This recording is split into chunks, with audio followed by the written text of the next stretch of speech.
Hi guys, welcome to revision time. आज है 14 मई 2025। चलिए आज के करंट अफेयर्स हम स्टार्ट करते हैं। अगर आप सभी को ये वीडियो हेल्पफुल लगे तो इसे लाइक ज़रूर कर दीजिएगा और इस तरीके की कम टाइम के करंट अफेयर्स की वीडियो के लिए चैनल को भी ज़रूर सब्सक्राइब कर लीजिए। तो चलिए हम स्टार्ट करते हैं आज के सारे करंट अफेयर्स के क्वेश्चन, मगर उससे पहले जान लेते हैं 13 मई को पूछे गए क्वेश्चन का सही आंसर क्या है। किस भारतीय राज्य की तटरेखा सबसे लंबी है? Option A Gujarat, option B Maharashtra, option C Goa, option D Paschim Bangal. इसका सही आंसर है ऑप्शन ए गुजरात। चलिए अब आज के सारे करंट अफेयर्स के क्वेश्चन हम स्टार्ट करते हैं। क्वेश्चन नंबर 1, किस दिन से विकसित कृषि संकल्प अभियान नामक 15 दिवसीय राष्ट्रव्यापी अभियान शुरू होगा? इसका आंसर है 29 मई 2025।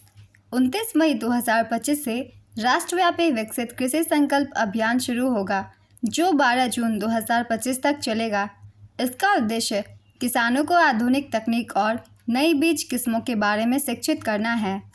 यह पहल 700 जिलों को कवर करेगी और 1.5 करोड़ किसानों तक पहुंचेगी, जिसमें प्रतिदिन 12 से 15 लाख किसान शामिल होंगे।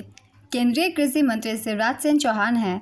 नेक्स्ट क्वेश्चन, मई 2025 में भारत और किस देश के बीच फ्री ट्रेड एग्रीमेंट पर समझौता हुआ? इसका आंसर है यूनाइटेड किंगडम। भारत और यूनाइटेड किंगडम सरकार ने एक ऐतिहासिक फ्री ट्रेड एग्रीमेंट पर हस्ताक्षर किया। इसके एग्रीमेंट के तहत दोनों देशों के बीच व्यापार को बढ़ाने के लिए इंपोर्ट और एक्सपोर्ट ड्यूटी को कम करने का फैसला किया गया है।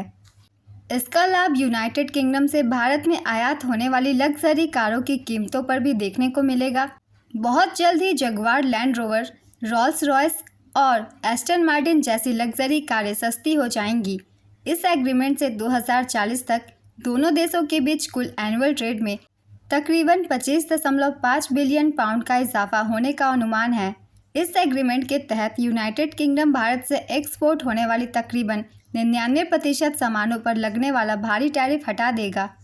नेक्स्ट क्वेश्चन, पूर्वोत्तर भारत का भूतापीय उत्पादन कुआं किस राज्य में खोदा गया है? इसका आंसर है अरुणाचल प्रदेश। अरुणाचल प्रदेश में पहला भूतापीय उत्पादन कुआं खोदा गया है। अरुणाचल प्रदेश के दिरांग में centre for earth sciences and Himalayan studies ने खोदा है। भूतापीय उत्पादन कुआं भूतापीय ऊर्जा को प्राप्त करने के लिए बनाए जाते हैं। ये कुएं जमीन के अंदर गहराई में खोदे जाते हैं, जहां गर्म पानी या भाप होती है। इस गर्म पानी या भाप को कुओं के माध्यम से सतह पर लाया जाता है और फिर इसे बिजली उत्पादन या अन्य तापीय अनुप्रयोगों के लिए इस्तेमाल किया जाता है। नेक्स्ट क्वेश्चन, हाल ही में राष्ट्रीय प्रौद्योगिकी दिवस कब मनाया गया? इसका आंसर है 11 मई।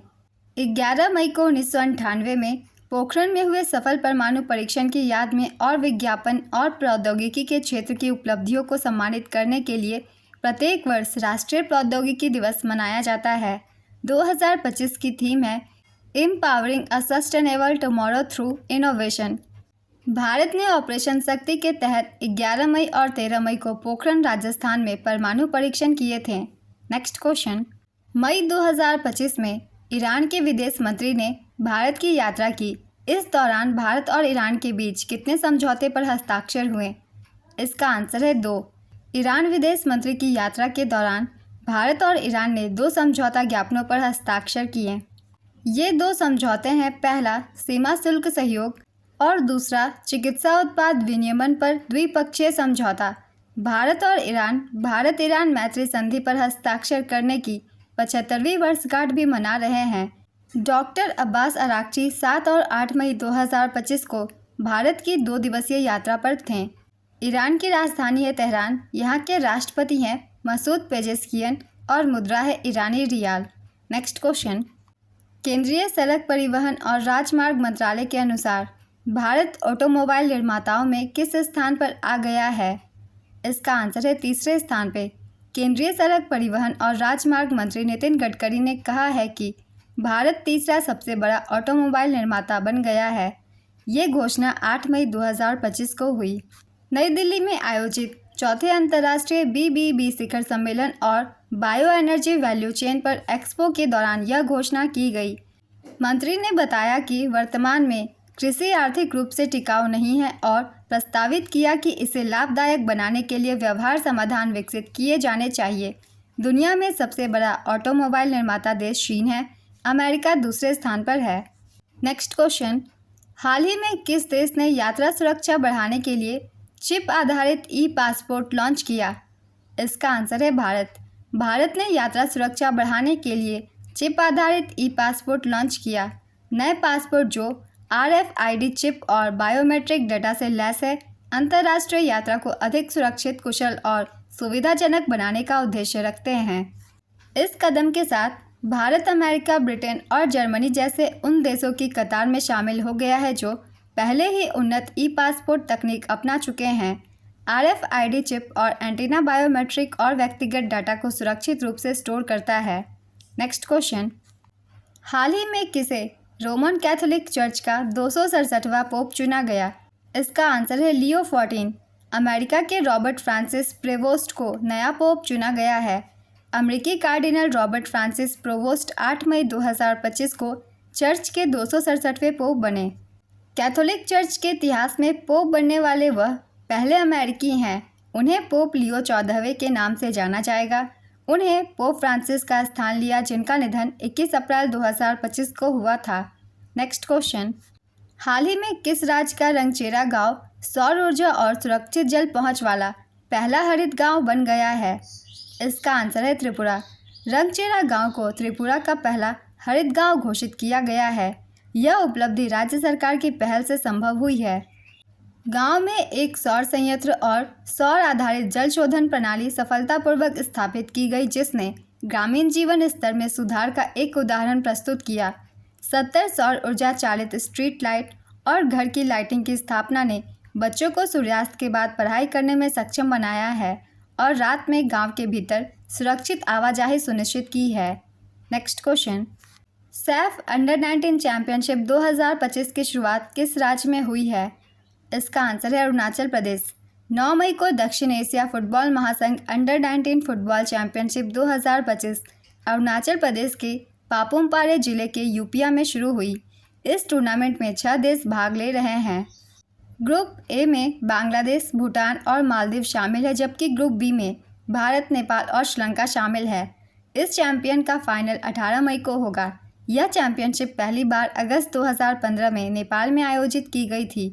भारत 3 खिताबों के साथ सबसे सफल टीम है। नेक्स्ट क्वेश्चन, भारतीय नौसेना को पहली स्वदेशी एंटी सबमरीन युद्धपोत अर्नाला प्राप्त हुआ है। इसको कहाँ तैयार किया गया है? इसका आंसर है L&T शिपयार्ड लिमिटेड। भारतीय नौसेना को 8 मई को पहला स्वदेशी anti submarine warfare shallow watercraft Arnala सौंप दिया गया है। कोलकाता की garden reach ship builders and engineers ने इसे डिज़ाइन किया है। इसे तमिलनाडु के कट्टुपल्ली स्थित L&T शिपयार्ड में तैयार किया गया है। अर्नाला युद्धपोत की लंबाई 77 मीटर है। यह डीजल इंजन वाटर जेट संयोजन से संचालित होने वाला भारतीय नौसेना का सबसे बड़ा युद्धपोत है। आदिशक्ति अभियान किस राज्य सरकार द्वारा महिला सशक्तिकरण के उद्देश्य से शुरू किया गया है? इसका आंसर है महाराष्ट्र। महाराष्ट्र सरकार ने अहिल्याबाई होलकर की 300वीं जयंती के अवसर पर उनके जन्म स्थान चौंडी में आदिशक्ति अभियान को मंजूरी दी।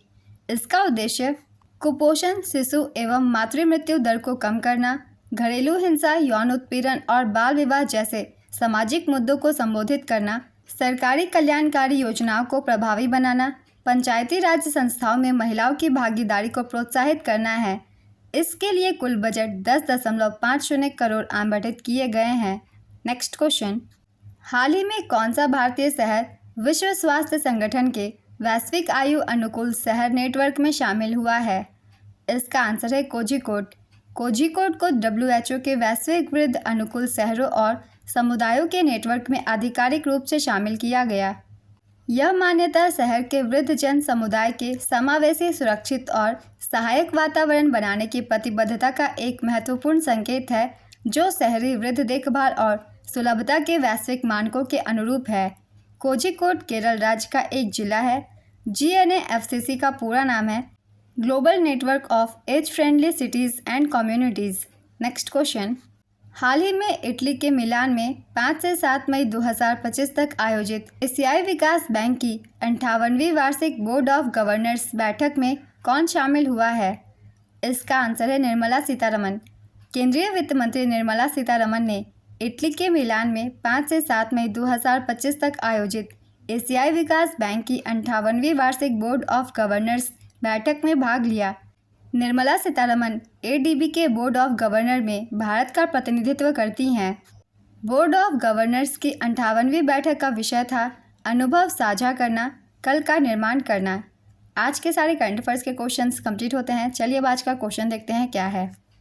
किस देश ने यात्रा सुरक्षा बढ़ाने के लिए चिप आधारित ई पासपोर्ट लॉन्च किया? ऑप्शन ए चीन, option B Pakistan, option C Bharat, option D Bangladesh. अपना आंसर गेस कीजिए या फिर कमेंट बॉक्स में दीजिए। अगर आप सभी को ये वीडियो हेल्पफुल लग रही हो तो इसे लाइक ज़रूर कर दीजिएगा और इस तरीके की कम टाइम की करंट अफेयर्स की वीडियो के लिए चैनल को भी ज़रूर सब्सक्राइब कर लीजिए। फिर मिलते हैं अगली वीडियो के साथ। आप सभी को थैंक यू।